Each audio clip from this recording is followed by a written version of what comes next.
पिंजरा पिंजरा रे. माझं काही सामान आणि काही अंगठ्या घरी राहिल्यात त्या मला घेऊन याच्यात चावी दे. एवढंच ना. अरे मग मी आहे ना वादळासारखं जातो आणि वाऱ्यासारखे येतो बघ. बस शहाणपणा करू नकोस गजा.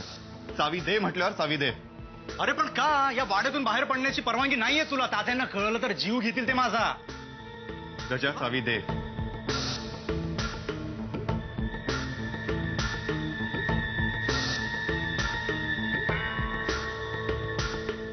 बाकी फुल आहे ना. हो. निघ आता. मी कशी दिसतेय? हे बघ नारायणी, माझ्या डोक्यात वेगवेगळे विचार चाललेत. उगाच माझं डोकं फिरवलंच ना तर काहीतरी तमाशा होईल इथे. हे बघ वीर, आता आपल्याला एकमेकांच्या डोक्यातले विचार कळायला लागले पाहिजेत. नारायणी, इथे मला माझ्या डोक्यातले विचार झेपत नाहीये. तुझ्या डोक्यातले विचार काय समजून घेणार आहे मी? वीर, आज बहुधा तुम्हाला नीट पाहिलेलं दिसत नाहीये. नाहीतर माझ्यातला बदल तुला कधीच दिसला असता.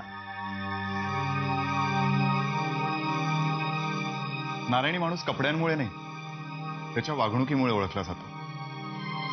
लग्नानंतर माझं वागणंही बदलेल. कशासाठी आली होतीस इथे? तुला गुड नाईट म्हणायला. ठीक आहे. Good night, sweet dreams. निघ आता. वीर साहेब, आता बघूयात तुमचा तल्लख मेंदू काय करतोय. उद्या तुम्ही जागे असाल पण तुमचा मेंदू मात्र झोपलेलाच असेल.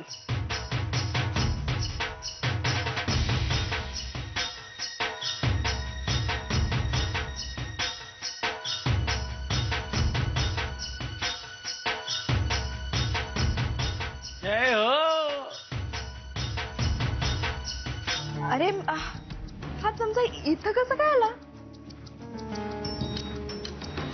हा चमचा कुठे आला? काय बोलतेस तू?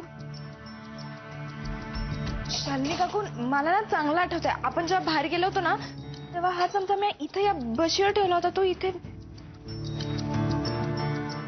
अगं, तूच ठेवला असेल तिथे. कशाला विचार करतेस?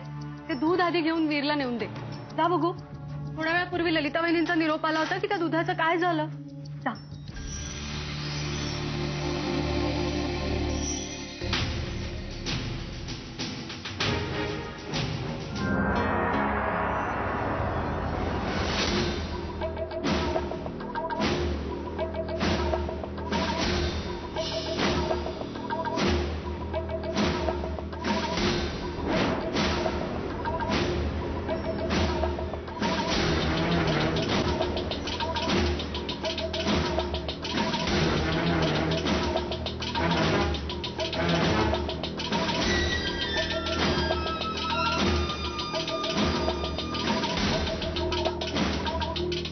आनंदी, बस झाला.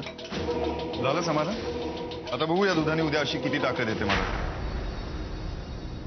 बघ ना उद्या कसा माझ्यासाठी तावा तावानं भांडशील. आनंदी, ते मी आत्ता पण करू शकतो. बघायचंय तुला? वीर, मी निघते. असं रातच्याला इथं आलेलं बरोबर नाही वाटत.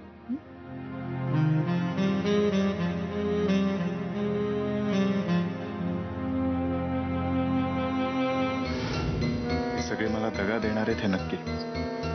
त्यामुळे पळून जाण्याशिवाय माझ्याकडे दुसरा पर्यायच नाहीये. मी असं ठरवलंय की आपण आत्ताच्या आत्ता इथून पळून जायचंय. तू काही बोलणार नाहीयेस, माझं ऐकायचंयस. आनंदी, चल माझ्याबरोबर. हा वीर, मला माहित होतं लग्नाच्या रात्री असंच काहीतरी करशील म्हणून. हे बघ नारायणी, माझा आनंदीवर प्रेम. अक्कांनी आम्हाला फसवून या सगळ्यात अडकवलेलं. माझं तुझ्यावर कधीच प्रेम नव्हतं. पण माझं तुझ्यावर प्रेम होतं ना.